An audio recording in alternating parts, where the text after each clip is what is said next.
You have all the microphones. One of them will work. How you doing, Syracuse? Oh my goodness, you are an amazing audience. Let me hear some noise if you love the drag you've seen tonight.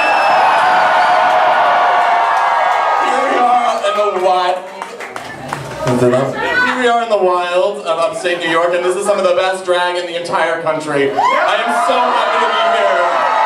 You are so lucky to have amazing performers like this. Oh my God, give yourselves a round of applause, because you're the reason that this space tonight is so amazing.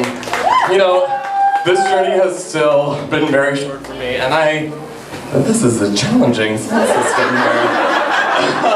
Just like at home. Well, that is kind of what I was going to say, which is I'm still in my heart like this queen who gives shows in theaters that are the size of this entire stage. And I still can't believe my life that I get to come and meet amazing people like you, and we can fill the space.